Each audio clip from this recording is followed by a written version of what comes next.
हमारे यहाँ उपनिषदों में कहा गया है, अन्नम न निंद्यात् तद व्रतम, प्राणो वा अन्नम शरीरम अन्नादम, प्राणे शरीरम प्रतिष्ठितम। अर्थात हमें अन्न की, अनाज की अवहेलना या उपेक्षा नहीं करनी चाहिए। प्राण अर्थात जीवन अन्न ही है। इसलिए साथियों, अगर अन्न का संकट पैदा होता है तो जीवन का संकट पैदा होता है, और जब हजारों लाखों लोग के जीवन का संकट बढ़ता है तो वैश्विक अशांति भी स्वाभाविक है। इसलिए MS Swaminathan award for food and peace बहुत ही अहम है। मैं यह पहला अवार्ड पाने वाले नाइजीरिया के टैलेंटेड साइंटिस्ट प्रोफेसर आडेनले, उनको बहुत बहुत बधाई देता हूं।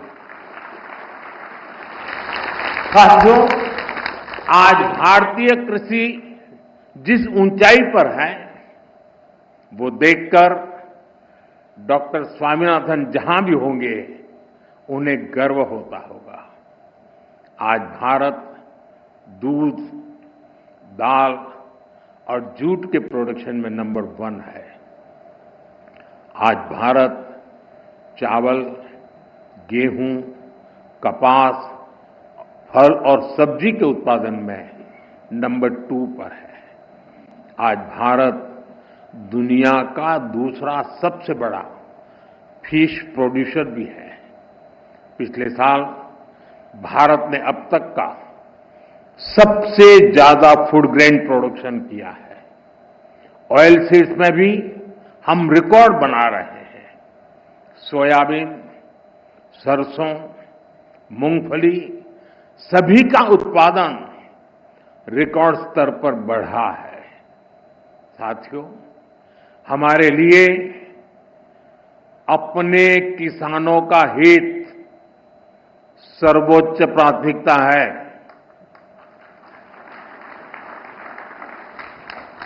भारत अपने किसानों के, पशुपालकों के और मछुआरे भाई बहनों के हितों के साथ कभी भी समझौता नहीं करेगा।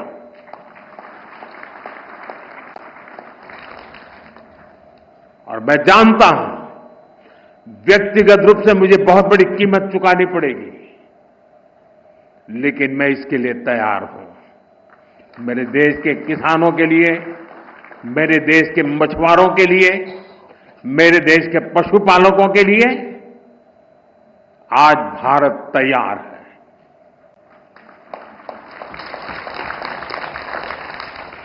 किसानों की आय बढ़ाना, खेती पर खर्च कम करना,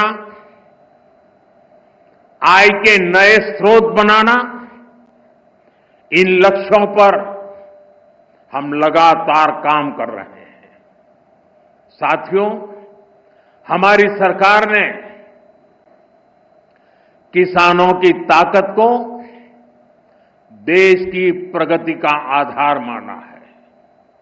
इसलिए बीते वर्षों में जो नीतियां बनी, उनमें सिर्फ मदद नहीं थी, किसानों में भरोसा बढ़ाने का प्रयास भी था। पीएम किसान सम्मान निधि से मिलने वाली सीधी सहायता ने छोटे किसानों को आत्मबल दिया है। पीएम फसल बीमा योजना ने किसानों को जोखिम से सुरक्षा दी है।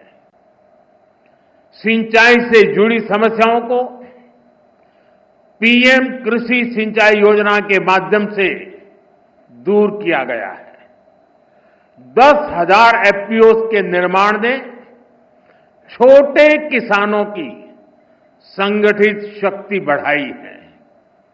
कोऑपरेटिव्स और सेल्फ हेल्प ग्रुप्स को आर्थिक मदद ने ग्रामीण अर्थव्यवस्था को नई गति दी है। ई-नाम की वजह से किसानों को अपनी उपज बेचने की आसानी हुई है। पीएम किसान संपदा योजना ने नई फूड प्रोसेसिंग यूनिट्स भंडारण के अभियान को भी गति दी है। हाल ही में पीएम धन धान्य योजना को भी मंजूरी दी गई है। इसके तहत उन 100 डिस्ट्रिक्ट को चुना गया है जहां खेती पिछड़ी रही। यहां सुविधाएं पहुंचाकर किसानों को आर्थिक मदद देकर खेती में नया भरोसा पैदा किया जा रहा है। साथियों, 21वीं सदी का भारत विकसित होने के लिए पूरी जी जान से जुटा है और ये लक्ष्य हर वर्ग, हर प्रोफेशन के योगदान से ही हासिल होगा। डॉक्टर स्वामीनाथन से प्रेरणा लेते हुए अब देश के वैज्ञानिकों के पास एक बार फिर इतिहास रचने का मौका है। पिछली पीढ़ी के वैज्ञानिकों ने फूड सिक्योरिटी सुनिश्चित की। अब न्यूट्रिशनल सिक्योरिटी पर फोकस करने की आवश्यकता है। हमें बायो फोर्टिफाइड और न्यूट्रिशन से भरपूर फसलों को व्यापक स्तर पर बढ़ाना होगा ताकि लोगों का स्वास्थ्य बेहतर हो, केमिकल का उपयोग कम हो, नेचुरल फार्मिंग को बढ़ावा मिले। इसके लिए हमें अधिक तत्परता दिखानी होगी। साथियों, क्लाइमेट चेंज से जुड़ी चुनौतियों से आप भली भांति परिचित हैं। हमें क्लाइमेट रेजिलिएंट क्रॉप्स की ज्यादा से ज्यादा वैरायटीज को विकसित करना होगा। ड्राउट टॉलरेंट, हीट रेजिस्टेंट और फ्लड एडेप्टिव फसलों पर फोकस करना होगा। फसल चक्र कैसे बदला जाए, किस मिट्टी के लिए क्या उपयुक्त है, उस पर अधिक रिसर्च होनी चाहिए।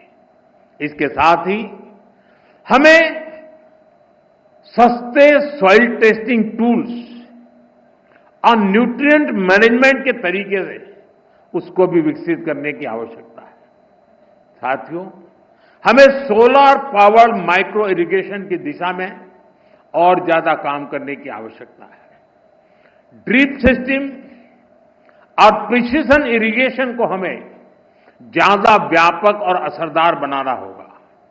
क्या हम सैटेलाइट डेटा, एआई और मशीन लर्निंग को जोड़ सकते हैं? क्या हम ऐसा सिस्टम बना सकते हैं जो उपज का पूर्वानुमान दे सके, कीटों की निगरानी कर सके और बुआई के लिए गाइड कर सके? क्या हर जिले में ऐसा real time decision support system पहुंचाया जा सकता है? आप सभी एग्रीटेक स्टार्टअप्स को भी निरंतर गाइड करते रहिए। आज बड़ी संख्या में इनोवेटिव युवा खेती की समस्याओं का समाधान निकालने में जुटे हैं। अगर आप जो अनुभवी लोग हैं, आप अगर लोग उन्हें गाइड करेंगे तो उनके बनाए प्रोडक्ट ज्यादा प्रभावशाली होंगे और यूजर फ्रेंडली होंगे। साथियों, हमारे किसान और हमारे किसान समुदायों के पास पारंपरिक ज्ञान का खजाना है। ट्रेडिशनल इंडियन एग्रीकल्चरल प्रैक्टिसेस और मॉडर्न साइंस को जोड़कर एक होलिस्टिक नॉलेज बेस तैयार किया जा सकता है। क्रॉप डाइवर्सिफिकेशन भी आज एक नेशनल प्रायोरिटी है। हमें अपने किसानों को बताना होगा कि इसका क्या महत्व है। हमें समझाना होगा कि इससे क्या फायदे होंगे। साथ ही ये भी बताना होगा कि ऐसा न करने पर क्या नुकसान होंगे। और इसके लिए आप बहुत बेहतर तरीके से काम कर सकते हैं। साथियों, पिछले साल जब मैं 11 अगस्त को यहां पूसा कैंपस में आया था तो कहा था कि एग्रीकल्चर टेक्नोलॉजी को लैब से लैंड तक पहुंचाने के लिए प्रयास बढ़ाएं। मुझे खुशी है कि मई जून के महीने में विकसित कृषि संकल्प अभियान चलाया गया। पहली बार देश के 700 से ज्यादा जिलों में वैज्ञानिकों की करीब 2200 टीमों ने भाग लिया। 60,000 से ज्यादा कार्यक्रम किए।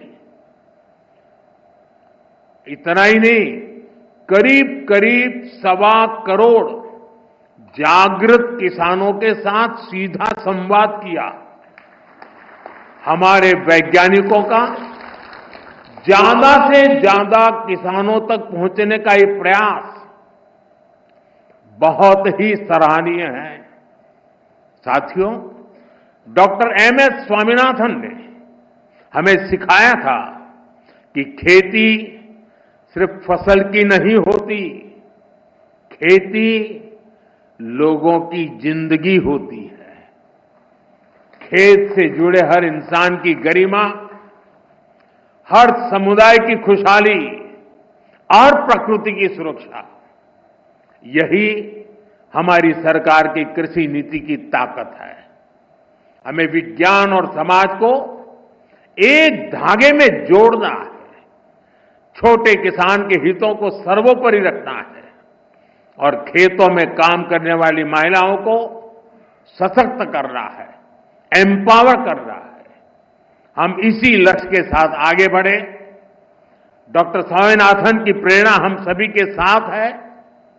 मैं एक बार फिर आप सभी को इस समारोह की बहुत बहुत बधाई देता हूं। बहुत बहुत धन्यवाद। आपके आशीर्वचनों के लिए बहुत बहुत धन्यवाद, आदर, आभार, अनुग्रह।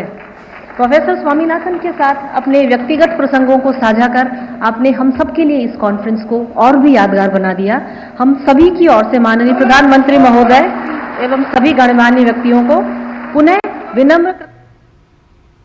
प्रधानमंत्री नरेंद्र मोदी ने बता दें कि एमएस स्वामीनाथन शताब्दी सम्मेलन आयोजित किया, जिसमें प्रधानमंत्री नरेंद्र मोदी भी शामिल हुए और पीएम मोदी ने यहां संबोधन भी दिया। सम्मेलन में प्रधानमंत्री नरेंद्र मोदी शामिल हुए। एमएस स्वामीनाथन शताब्दी सम्मेलन आयोजित किया गया। सम्मेलन में पीएम मोदी शामिल हुए।